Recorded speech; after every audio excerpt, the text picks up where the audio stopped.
Oh, yes. She started in reality television with Donald Trump, and she's back in reality television. Former White House aide Omarosa Manigault-Newman is now on Celebrity Big Brother, living in a house with Rudy from The Cosby Show, the guy from that band Sugar Ray, some UFC fighter, and some other celebrities, or sub-celebrities. In a quiet moment with another contestant, TV personality Ross Matthews, who's, I know him, he's very nice. Omarosa said going to the White House was a call to duty, and she was serving her country, not Donald Trump, and said it was all basically pretty bad. And yes, this is real life, or at least reality television. We now show you a clip where they're all whispering on Celebrity Big Brother.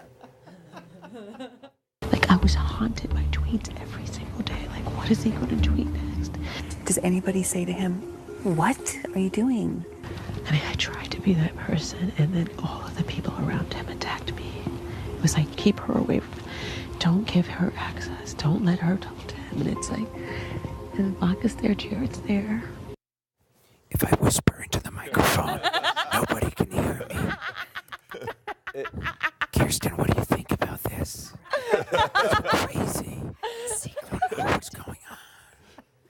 I think we should do one show like that where everybody gets to be on the couch. It's a Saturday Night Live skit. They don't need to change the bit. And who could have predicted this would happen with Who- Omarosa? I know, this is so shocking. Yeah. I know, it's like... I'm mad, though. I'm mad because it's Black History Month, and we're talking about Black excellence day in and day out, and we're sitting here talking about Omarosa, and I don't know what Omarosa is good at or qualified to do. I think that... What's the game, though, to be, to have worked in the White House and then...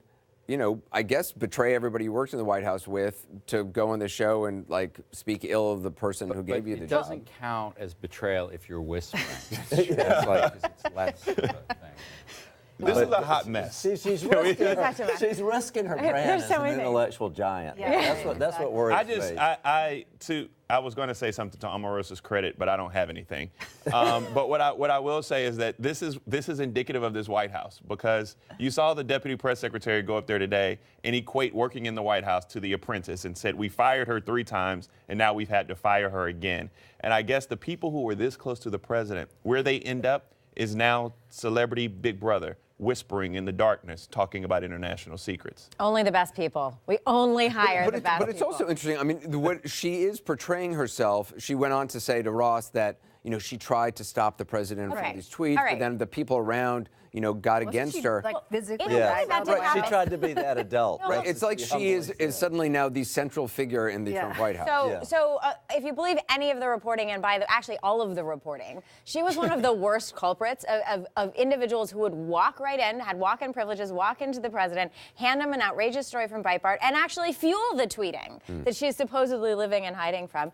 And then the other piece is, she's actually sort of right. They ultimately did kind of gang up on her. John Kelly came in and fired her. I mean, she was isolated because she was a disruptive and really sort of polarizing figure who really didn't do much other than serve herself and wind up the president. I don't mean to distract from the solemnity of the occasion, talking about the Big Brother, but, it is true that Omarosa was the only high-ranking African-American in the entire Trump White House. Oh, I got a question. What was her job?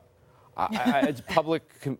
See, that's she was so high-ranking. Well, but she wasn't assistant to the president. But I mean, she actually had the highest. But it does matter that there, no African Americans who work at high levels in the White House. I mean, the United States is not a country. Ben Carson. No, I mean in the White House. In the White House. He's the cabinet member. Jerron Smith, who's in the Economic Council. He's in the economic. Jerron is brilliant. By the way, Jerron is one of the more brilliant minds in the White House, and I hope they promote him and they give him more job duties. And the thing is, he's low-key. I mean, he just does a good, competent But he job. actually is raising a legitimate point here that, one, we don't know if Omarosa was qualified to do her job. We highly doubt that because we don't know what the qualifications for her job were. That's important. We don't know if there was a job. We don't know the metrics by which she was measured. Because we don't know what she did every day. We don't know if she showed up. We don't know what her job title can encompass. She did allow the Daily Beast to follow her around for a brief time, which was fascinating because she basically just wandered into offices and then at a certain point maybe realized it wasn't wise to have a reporter follow her around and canceled the rest. But she probably was in charge of Michael Wolff. She kept other qualified African Americans from working in the White House. We do know that to be a fact. There are a lot of people who were applying for jobs and who, because she was the sole black person in there, where they were like, here's the applications, you look at them. And she kept a lot of qualified, good people from working in that White House. That is a fact. I got 90 seconds more. So We don't have anything else to say.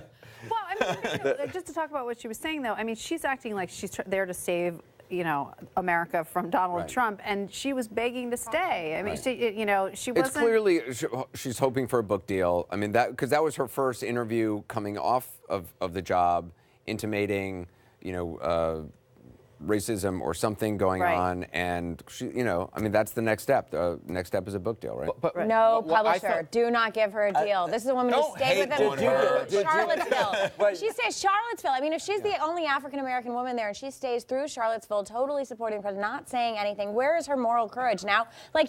Don't buy it. Don't buy the book, guys. Don't buy it. But did you get a gig for a reality show? I've been on a reality TV show. You by might the just way. be It's jealous. not all bad. I was on Love Thy Sister. That's with right. her. I actually watched it. It was very good. I hosted them all. Quista, who is a member of Congress who was on a reality show and met his Duffy. wife? You got it. All right. I want to. You answered it too quickly. We've just fallen apart. Thanks, everybody.